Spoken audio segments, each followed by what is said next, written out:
Sa pagbabalik idol natin non-stick pan at may natira tayong pastel. Crunchy, ang gagawin natin, kunin natin yung oil, no? Oil ang kailangan natin dito at saka yung pastel.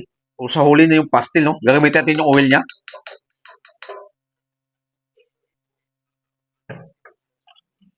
Pag okay na, lagay natin yung bawang sibuyas.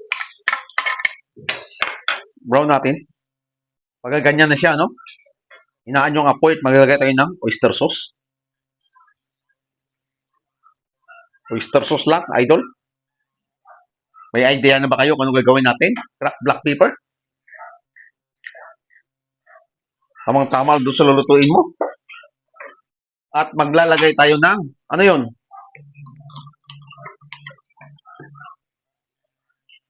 1/2 cup water. Pakuluin lang natin yan. Lakasan ng apoy.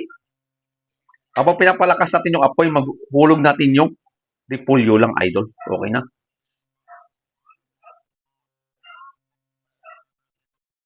Napakabilis at simpleng luto lang.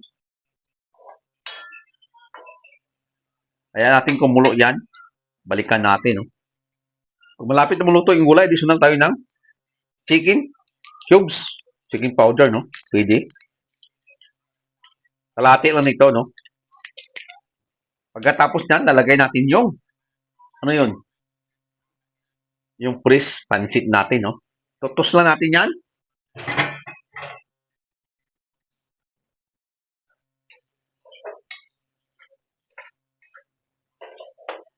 Hanggang sa maluto, no? Sabay-sabay na sila.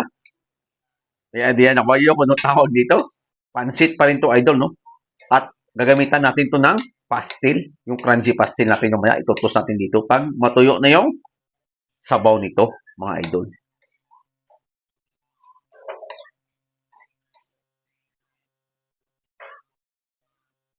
Yan na sa idol, no? Itong gusto kong mangyari sa pansit na sariwa.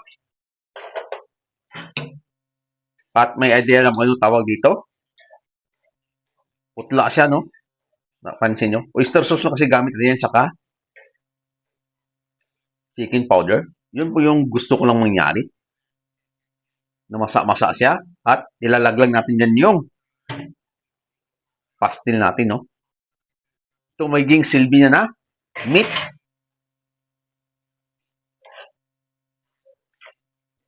Mix natin. At mayroon ka ng pansit with pastil. O, di ba? Mamasa-masa yan po yung gusto kong mangyari sa pansit, mga idol. At bago tayo magtapos, idol, siyempre, anong susunod? Tikiman time. Pero hinaan nyo yung apoy, control nyo. Kung okay na ba yung lasa niya.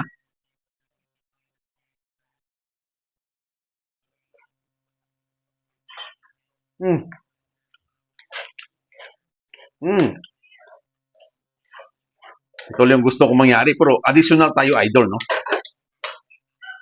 Additional tayo ng kalamansi dito para maganda yung lasa. Na-try nyo bang gawin yung ganito? Yung mga pansit nyo, pwede, no?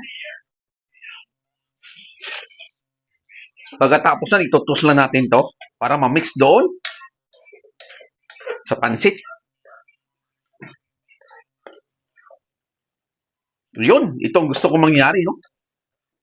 Okay na to sa idol at luto na yung fresh pansit natin with pastil. Kainan na mga idol. Bye-bye. Salamat sa suporta.